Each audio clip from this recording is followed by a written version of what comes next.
U.S. Census Bureau data indicates that there are 28 million small businesses in America, and that 98% of all U.S. firms have less than 100 employees. Those small businesses are responsible for over 50% of the gross domestic product, 50% of the private sector workforce, and 90% of U.S. exporters. Most Americans don't realize that the largest economic stimulus plan for the middle class in U.S. history is the Small Business Act. This act requires that the government give a percentage of all federal contracts to small businesses. The Small Business Administration, or SBA, was formed to ensure that this happens.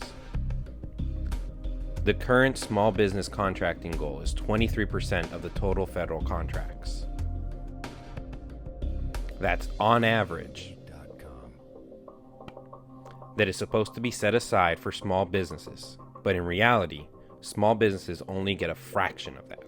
The majority of the 23% is actually given to some of the world's largest companies and corporations. And all of this is happening with the SBA's knowledge.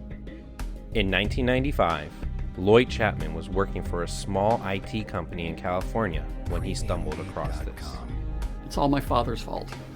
He was a contracting officer for the Air Force in Sacramento, and I had gone to work for a little computer company in Northern California, and he was trying to help me. He told me to use the Freedom of Information Act to request the small business subcontracting plans for defense contractors to look for companies that were trying to find small businesses. I was watching television one night, and I saw Lockheed and Northrop had competing airplanes, and then Lockheed had been awarded the contract. And I thought, well, I'll look into that. So he told me how to do a Freedom of Information request. He told me exactly what to say and whatever, and he told me to send it to the procuring contracting officer. They wouldn't give it to me for a while. And he told me that they were supposed to give it to me within 10 days, but it took a lot longer than that. They waited until the contract was really formally awarded. Then they gave it to me, and I got one piece of paper. And back then, the small business goal was 20%, but I want to say that the small business goal was something like 1/100th of 1%. And I thought that they put the decimal point in the wrong place. And so I called the guy up, and he said, nope, that's what it was.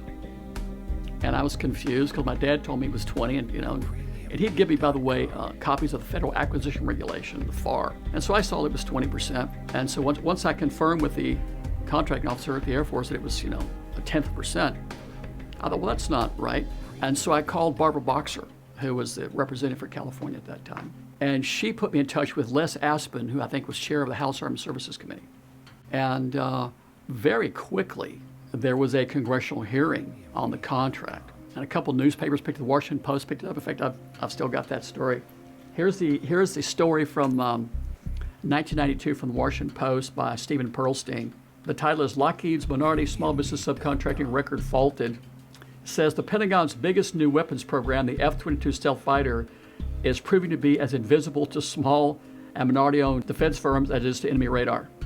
In a plan approved by the Air Force last summer, Lockheed Corp allocated only $16 million of its $3.2 billion share of the F-22 work to small businesses, about half of 1%.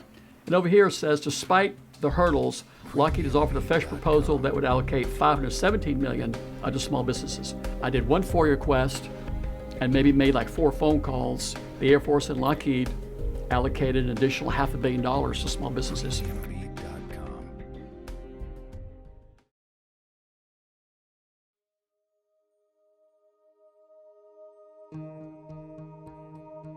In 1995, after Chapman had revealed this fraudulent practice related to small business contracting goals, the SBA Office of the Inspector General released their semi-annual report that stated, over the past few years, the Investigations Division has noted several instances of a particular fraudulent practice.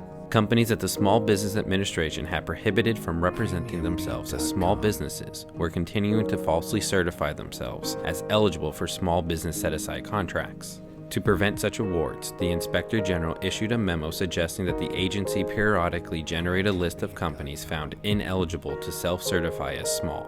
In response, the Assistant Administrator for Government Contracting said that, while the suggestion had merit, its risks outweighed the benefits. So they're saying, we'd rather continue to give small business contracts to fraudulent companies That's the first example that I saw where the SBA intentionally, specifically encouraged fraud.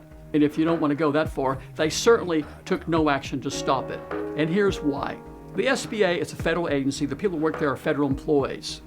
They want to make it look like the government hit that small business goal. So the SBA likes fraud because that inflates the number, makes them look better, right? That's a federal agency and federal employees protecting people that commit fraud and helping people commit fraud.